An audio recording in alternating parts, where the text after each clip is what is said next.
Assalamualaikum warahmatullahi wabarakatuh. Alhamdulillah walhamdulillah summa alhamdulillah.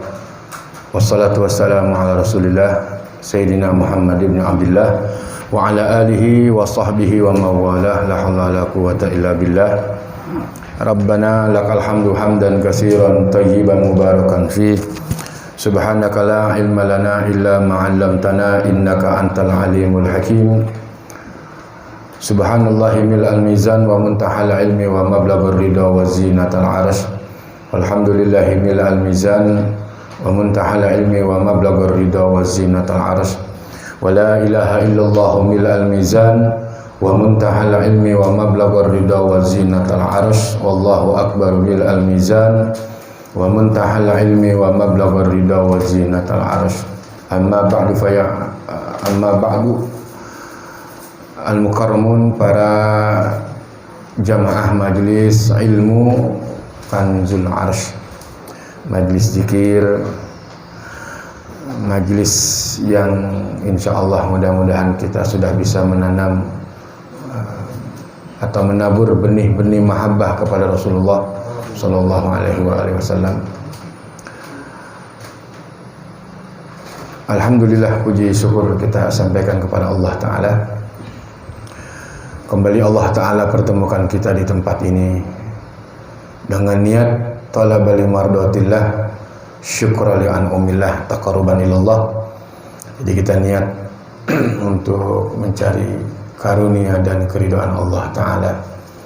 Kita bersyukur kepada Allah Ta'ala dan kita niat dari rumah duduk di tempat ini taqarruban ilallah, jadi untuk mendekatkan diri kepada Allah Ta'ala, sehingga dengan niat yang tulus tanpa terbetik sesuatu yang cacat, mudah-mudahan duduknya kita ke tempat ini terus akan selalu mendapatkan nilai tambah ibadah dari Allah Ta'ala. Salawat teriring salam tak lupa kita sampaikan kepada Sayyidil Alamina wa Khairil Bariyah Muhammadur Rasulullah sallallahu alaihi wasallam. Para jamaah sekalian, alhamdulillah pada malam hari ini kita kedatangan tamu istimewa. Jadi salah seorang zuriyah Rasulullah dan murid daripada guru mulia Al Habib Umar. Beliau tinggal di Palembang. Jadi kemari lagi safari maulid dan kebetulan beliau sangat dekat dengan saya. Jadi senang kita. Mudah-mudahan setelah ngaji kita duduk, kita makan, kita happy-happy, bahasanya begitu ya. Farhan, bahagia. Jadi kita minta doa dari beliau. Subhanallah, beliau masih muda, juga alim, asli Palembang. Memang tinggalnya di Palembang. Al Habib Agil Barobah. Dirapetin aja kemari lagi, takut nanti yang ada di jamaah di belakang ya. Tamu kita muliakan ya, tamu kita muliakan dengan penyambutannya. Subhanallah, mudah-mudahan kita akan mendapatkan balasan dari Allah Subhanahu wa Ta'ala. Oleh karenanya seperti biasa tetap taklim kita tidak tinggal. Ini soalnya enak gak sih? Kayak gimana? Kayak mati-mati gitu ya? Kurang. Siapa yang bisa nyeting?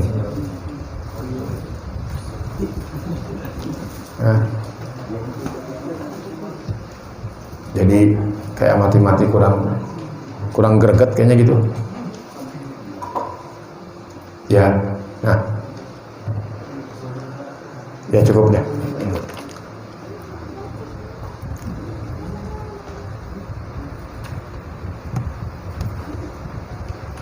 Jadi kita seperti biasa taklim, kajian kitab Adabul Alim wal Muta'alim, jadi buah karya dari Al-Alim Al-Alamah Hadratus Syekh Kiai Haji Hasyim Asy'ari. Kemudian nanti tetap kita berzikir sambil menunggu tamu kita. Ya, nanti setelah itu kita mendengarkan tausiah atau nasihat dari beliau. Allah, mudah-mudahan ini menjadi asbab Allah Ta'ala terus sambungkan kita kepada Rasulullah Sallallahu Alaihi Wasallam. Bismillahirrahmanirrahim. Ila hadrati muallif hadzal kitab al-alim al-alamah Asy-Syaikh Kyai Haji Hasyim Asy'ari wa usulihi wa furu'ihi rahimahullahu ta'ala wa nafa'na wa bi'ulumihi wa ila hadratin nabiyil mustafa sayyidina rasulullah Muhammad ibn Abdullah sallallahu alaihi wasallam. Al-Fatihah. A'udzubillahi minasyaitonir rajim. Bismillahirrahmanirrahim. Alhamdulillahi rabbil alamin. Ar-Rahmanir Rahim. Maliki yaumiddin. Iyyaka na'budu wa iyyaka nasta'in. Shiratal mustaqim. Shiratal ladzina an'amta 'alaihim ghairil maghdubi 'alaihim waladdallin. Amin. Bismillahirrahmanirrahim. Wa qala muallif rahimahullahu ta'ala wa nafa'na wa bi'ulumihi fid dharain amin. Wa qala sallallahu alaihi wasallam tu'allimul ilma wa'malu bih. Wa qala sallallahu alaihi wasallam tu'allimul ilma wa kunu min ahli. Wa qala sallallahu alaihi wasallam yuzanu yaumal qiyamah madadal ulama wa dammasyy syuhada. Jadi 3 hadis insyaallah kita akan kaji. Pertama hadis jadi lanjutan ya, terus jadi estafet kajian ini. Wa qala sallallahu alaihi wasallam tu'allimul ilma wa'malu bih. Jadi Nabi sallallahu alaihi wasallam bersabda, tu'allimul ilma, dipelajarilah ilmu itu, wa'malu bih, dan amalkan ilmu itu. Nah, jadi Nabi memberikan nasihat kepada kita sebagai umatnya, pelajarilah ilmu itu, jadi tuntut ilmu. Makanya dikatakan thalabul ilmi, talib, artinya menuntut, karena kita menuntut kita butuh. Jadi orang yang butuh maka dia akan tuntut ilmu itu. Bagaimana caranya biar bisa mendapatkan ilmu?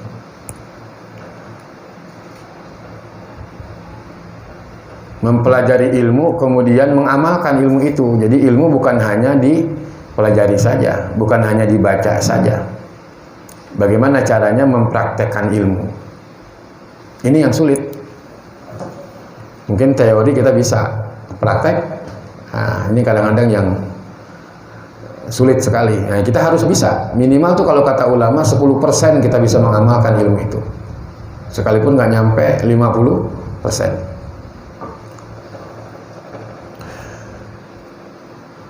Kenapa? Karena ilmu itu kan nur, merupakan cahaya. Jadi mengikuti dalam mengamalkan ilmu itu ketika ibadah, baik mengerjakan perkara yang fardu maupun yang sunnah, tetap harus ikut kepada Rasulullah, ittiba kepada Rasulullah Sallallahu Alaihi Wasallam. Jadi semua ibadah harus mengikuti Rasulullah. Nanti kalau kita sudah bisa mengikuti tata caranya ibadah Rasulullah, nah, seperti yang Allah Ta'ala jelaskan di dalam Al-Quranul Karim, Qul in kuntum tuhibbunallah fattabi'uni yuhibbukumullah wa yaghfir lakum dzunubakum wallahu ghafurur rahim. Jadi nggak bisa kita ibadah langsung saja kepada Allah tanpa kita mengikuti Rasulullah. Ya. Jadi ibadah baik perkara yang wajib maupun perkara yang sunnah tetap ittiba kepada Rasulullah. Apalagi mengerjakan perkara yang sunnah, maka wajib benernya. Bukan hanya kita dengar-dengar, bukan hanya kita ikut-ikutan saja. Benar nggak Nabi mengerjakan sholat qobliyah itu 2 rakaat atau 4 rakaat qobliyah zuhur? Yang kita kebanyakan tahunya 2 rakaat, tetapi yang masyhur yang dikerjakan Rasulullah 4 rakaat. 2 rakaat salam, 2 rakaat salam. Itu Kemudian ba'diyahnya zuhur berapa? 4 rakaat. 4. 2 rakaat salam, 2 rakaat salam. Kemudian qabliyah asar berapa? 4 rakaat, 1 kali salam. Itu Nabi rutin mengerjakan begitu. Kemudian ada namanya ba'diyah isya. Ba'diyah isya berapa? 4 rakaat. 2 rakaat salam, 2 rakaat salam. Nah, itu namanya mengamalkan ilmu. Ya. Ini bunyi apa ya? Kenapa? Matiin aja, dimatiin. Dimatiin aja.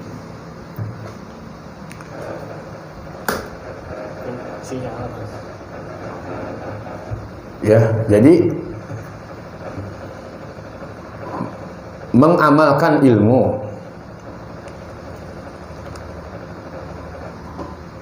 Nabi orang yang senang berbagi. Ayo dong kita berbagi. Nabi senang memberikan manfaat kepada orang lain. Nah, kita ikut ittiba kepada Rasulullah. Nabi orangnya sangat dermawan. Nah, kita juga ikut ittiba kepada Rasulullah. Dermawanlah kita. Ini namanya mengamalkan ilmu. Tuh. Karena perintah beliau, ilmu itu dituntut tujuannya untuk dikaji. Dikaji di mana? Di hati. Dikaji. Amalkan, amalkan, amalkan. Gitu. Jadi bukan hanya dipelajari saja ilmu itu.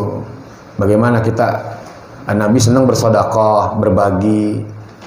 Ya, Nabi sayang sama anak-anak yatim. Nah, kita peduli dong dengan anak-anak yatim. Tuh. Nabi suka memperhatikan fakir miskin. Nah, kita ikut. Ya, walaupun memang kita nggak seperti Nabi, cara berbaginya beda. Ya, makanya Nabi dikatakan manusia yang paling banyak memuji Allah itu, sehingga dijelaskan di dalam kitab Taurat, bahkan di dalam Al-Quran Allah Ta'ala abadikan nama beliau sebelum Muhammad. Di Taurat namanya adalah Ahmad. Tuh, Ahmad. Ahmad itu artinya orang yang paling banyak atau manusia yang paling banyak memuji Allah Ta'ala. Tuh, Masya Allah. Jadi diamalkan Rasulullah itu. Al-Quran, sebelum orang mengamalkan Al-Quran, Nabi semuanya isi kandungan Al-Quran, perintah-perintahnya dikerjakan sama Nabi. Makanya banyak banget kan sunnah Nabi. Makanya Al-Imam Haddad, Al-Habib Abdullah Al-Haddad, ya sudah menjalankan semua. Ya, itu kalau dihitung, Masya Allah, nggak bakalan bisa kita hitung akan sunnah Nabi Muhammad Sallallahu Alaihi Wasallam. Subhanallah. Jadi manusia yang paling banyak memuji Allah adalah Rasulullah Sallallahu Alaihi Wasallam. Jadi manusia yang atau mengamalkan perintah Al-Quran pertama kali, semua yang ada di dalam Al-Quran adalah Rasulullah. Dan yang menjauhkan larangan di dalam Al-Quran pertama kali adalah Rasulullah Sallallahu Alaihi Wasallam. Dikatakan Ahmad, kenapa? Karena beliau paling banyak memuji Allah Ta'ala. Muhammad dipuji, kenapa? Karena akhlaknya. Ya, akhlaknya sangat terpuji. Sehingga dalam Al-Quran dikatakan wa innaka la'ala khuluqin azim. Jadi mengamalkan ilmu 10% aja dah. Orang-orang biasa ngebuang uang sehari bisa 50.000, nah kita belum mampu ya 1.000. Tuh, namanya mengamalkan ilmu. Sehari kita harus buang uang itu. Mau kita kasih tukang parkir, mau kita kasih pemulung, mau siapa, buang itu. Karena kita kan bersedekah. Afdalnya sedekah dengan qimah, dengan sesuatu yang berharga. Nanti uang itu bisa diberikan, bisa manfaat, mau diberikan apa kepada orang yang butuh. Mengamalkan ilmu. Jadi sehari kita kudu buang tuh. Kalau kita ada rezeki, apalagi yang kerja, sehari 1.000 kemana aja, ke kasih tukang parkir apa, buang. Ngobatin penyakit-penyakit yang ada di dalam diri kita. Itu mengamalkan ilmu. Kenapa? Karena dalam hadis Nabi bilang, wadawu mardokum bisodakoh, dan obati penyakit-penyakit kamu itu dengan bersodakoh. Gitu. Jadi obatin, buang 1.000, 2.000. Kenapa sampai saat ini kita nggak mau berbuang? Padahal kita ada kelebihan rezeki. Ada apa dengan diri kita? Tuh. Begitu kan pertanyaannya, kembali ke diri kita. Kita pengen jadi orang yang dermawan. Kenapa? Karena orang yang dermawan itu sangat dekat sekali dengan Allah, dekat dengan rahmat Allah, jauh daripada azab Allah. Tetapi orang yang ngepal, orang yang menyembunyikan ilmu, yang gak mau mengamalkan ilmu, atau dikatakan orang yang pelit, dah bahasanya begitu. Al-bakhil, ba'idun minallah, wa ba'idun min rahmati, wa qaribun min azabih. Jadi orang yang pelit itu mereka jauh dari Allah Ta'ala, jauh dari rahmat Allah Ta'ala, dan dekat dengan azab Allah Ta'ala. Tuh. Jadi ya kita mengamalkan ilmu. Saya bilang tadi 10% lah minimal kita mengamalkan ilmu. Ada orang tua ya kita perhatikan orang tua. Tuh Allah bilang jangan ngelawan sama orang tua. Wala tanharhuma wa qul lahuma qaulan karima. Amalkan. Karena itu perintah Allah dalam Al-Qur'an. Jangan bahasanya ngebentak. Itu jangan ngebentak sama orang tua, jangan bersikap kasar sama orang tua. Ada cerita seorang solihin ketika dipanggil sama ibunya, dia panggil ya fulan dari kejauhan. Dari kejauhan kemudian dia nyautnya itu dengan nada yang seakan-akan membentak, tapi dia nggak ada niat membentak. Seketika itu dia tersadar bahwa dia seakan-akan membentak kepada ibunya, padahal dia nggak ngebentak ibunya. Pada hari itu dia bebaskan 2 orang budak, saking ngejaganya itu. Jadi kalau mau makmur, kalau mau berkah, bakti sama orang tua. Berarti apa? Amalkan ilmu. Jangan duit kita makan dewek, ya. Jangan duit kita simpan, kasih, ngirangin, berbagi itu. Jadi mengamalkan ilmu.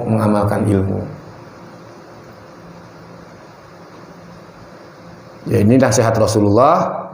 Ya seperti tadi ya kita sholat, sedekah, itu ittiba, tetap bagaimanapun ibadah itu harus ikut kepada Rasulullah sallallahu yang masyhur yang memang dikerjakan Rasulullah sallallahu alaihi wasallam. Makanya dengan adanya majelis ilmu itu maka kita jadi mengetahui, oh begini, oh begini, begitu, tahu. Nah setelah tahu jangan didiamkan, amalkan. Itu yang pertama, hadis yang datangnya di Rasulullah sallallahu alaihi wasallam. Ya, beliau memberikan nasihat, tu'allimul ilma wa'malu bih. Jadi pelajarilah ilmu itu, ilmu itu dituntut untuk diamalkan. Kenapa? Karena dalam mengamalkan ilmu itu berarti kita sudah mendapatkan buah samroh ilmu. Kemudian menjadikan faidah fungsi umur ketika kita mengamalkan ilmu itu. Bukan sampai di situ saja, wazadul akhirah, dan akan membawa bekal menuju kepada akhirat. Jadi ada bekal. Makanya subhanallah, orang kalau yang sudah mengamalkan ilmu, dia ngaji, kemudian dia kaji. Bukan hanya bisa mengaji aja, mengaji tetapi kaji. Nabi perintahkan baca Quran baca setiap hari, mau selembar, 2 lembar, ngamalin ilmu, begitu. Kemudian Nabi katakan perbanyak salawat di hari Jumat. Kenapa? Karena hari Jumat itu hari dilaporkannya salawat-salawat kita kepada Rasulullah. Jadi kalau kita bersalawat, insya Allah kita dikenal sama Nabi. Kan udah tahu tuh. Kemudian kita nggak mau mengamalkan, berarti kita orang yang merugi. Orang yang merugi, nggak mau mengamalkan itu. Mau baca 11 kali, mau baca 21 kali, amalkan. Allahumma sholli ala Sayyidina Muhammad wa ala ali Sayyidina. Begitu juga boleh. Atau seringkesnya salawat. Sallallahu ala Muhammad, sallallahu ala Muhammad, sallallahu ala Muhammad. Jadi amalin. Kita amalin. Maksudnya kita belajar. Ya kita lagi belajar, ayo mengamalkan ilmu. Karena manfaatnya bukan hanya di dunia saja, di akhirat pun jelas menjadi bekal. Jadi beruntunglah kita ini termasuk orang-orang yang walaupun nggak nyampe 50% ikut kepada Nabi, ya minimal 10%. Ya ada tamu datang, kita mengamalkan. Apa tuh? Ya sambut dengan kegembiraan. Apa yang bisa kita berikan buat tamu itu? Mengamalkan ilmu. Begitu juga seorang guru, misalkan seorang ulama, bukan hanya dia bisa mendapatkan hidangan dari muridnya, tetapi bagaimana seorang ulama itu bisa menyidangkan makanan untuk muridnya. Ada keterangannya, ada. Amalkanlah itu ilmu, begitu. Jadi jangan hanya ulama atau ustadz itu maunya disupport aja sama muridnya, jangan. Ya, bagaimana caranya ustadz dia bisa berbagi dengan muridnya? Itu namanya mengamalkan Ada keterangannya, ada. Ya, ada keterangannya itu. Ya itu kenapa? Ya itu nanti akan membawa manfaat dunia dan akhirat dan menjadikan bekal menuju kepada akhirat. Wa qala sallallahu alaihi wasallam tu'allimul ilma wa kunu min ahli. Kemudian telah bersabda Rasulullah sallallahu alaihi wasallam, pelajarilah ilmu itu dan jadilah kalian daripada orang yang ahli. Ahlinya, ya kalau memang kita nggak mampu, kan kemarin sudah kita bahas beberapa pertemuan yang lalu. Ugdu aliman au muta'alliman au mustami'an au muhibban. Lizalik wal khamis fatahli. Jadi kata Nabi, jadilah kalian orang yang mengajarkan ilmu. Kemudian jika nggak mampu, pelajarilah ilmu itu. Jika kalian tidak mampu, maka jadilah kalian sebagai orang yang mendengarkan. Makanya ada ngaji kuping namanya ya. Kayak begini nih ngaji kuping, ngedengerin doang. Jadi kadang masuk kuping kanan, keluar kuping ini. Makanya sedikit-sedikit nyerap pindah. Ya, makanya semua ini yang ada di tempat ini kita minta udah gerakan Allah Ta'ala aja. Yang terbaik dari Allah, semua sandarkan kepada Allah. Kita manusia hanya berencana, tetapi pada hakikat yang memutuskan, yang memberikan itu adalah Allah Subhanahu wa Ta'ala. Jadi tidak lepas daripada kudrah dan iradahnya Allah Ta'ala. Kita sudah berusaha, kita hanya berusaha, tetapi yang menentukan adalah Allah Ta'ala. Nah, ini bagaimana caranya kita biar bisa mengamalkan ilmu. Nah, dengan mengamalkan ilmu itu ikut kepada Nabi. Insya Allah kita termasuk orang-orang yuhibbunallah wa yaghfir lakum dzunubakum, ya. Qul in kuntum tuhibbunallaha fattabi'uni yuhibbukumullah wa yaghfir lakum dzunubakum wallahu ghafurur rahim. Bukan hanya kita dicintai Allah saja, orang yang mengamalkan ilmu itu ikut kepada Nabi. Bukan hanya itu saja, bukan hanya nyampe di situ. Yuhibbukumullah. Kamu akan dicintai Allah Ta'ala. Wa yaghfir lakum dzunubakum, dan kamu akan diampuni dosa-dosanya oleh Allah Ta'ala. Tuh, orang yang mengaji, kemudian dia kaji, ikut kepada Nabi. Begitu maksudnya. Ngaji, kaji, ikut kepada Nabi. Yuhibbukumullah. Akan dicintai Allah Ta'ala. Subhanallah. Contohnya gini lagi, kayak kemarin saya jelaskan. Sholat tepat pada waktunya, itu aja dulu. Nabi sholat nggak pernah ngulur-ngulur waktu. Nggak pernah ada kesibukan yang lain. Toh kalau memang kita ada waktu, ya waktu sholat. Ketika waktu itu kita ada waktu, sholat. Bukan kita dalam perjalanan, ya. Bukan kita dalam keadaan sakit, dalam keadaan sehat, afiat, sholat tepat waktu. Kemarin kan kita sudah bahas itu ya, beberapa minggu yang lalu kalau nggak salah. Jadi sholat tepat pada waktunya. Kenapa? Karena itu amalan yang sangat dicintai Allah Ta'ala. Bahkan dalam hadis ketika Nabi memberikan wasiat kepada Sayyidina Ali, sampai Sayyidina Ali dikatakan, ya Ali alaika bis-sholati fi waqtiha fa innaha ra'su kulli fadilatin wa sanamu kulli ibadatin. Jadi kata Nabi, hai Ali, sholatlah tepat pada waktunya. Kenapa? Karena orang yang sholat tepat pada waktunya itu ra'su kulli fadilatin. Pimpinan keutamaan itu, pimpinan kebaikan itu adalah sholat tepat pada waktunya. Ini ngaji baik. Berbagi baik, sedekah baik. Tetapi ada yang lebih baik, pimpinan di atas segala kebaikan. Apa tuh? Sholat tepat waktu. Tuh kata Nabi. Beliau bilang, ra'su kulli fadilatin. Jadi pimpinannya keutamaan adalah sholat tepat waktu. Wasanamu kulli ibadatin, dan puncak-puncaknya ibadah kata Nabi adalah salat fi waktiha, salat tepat pada waktu.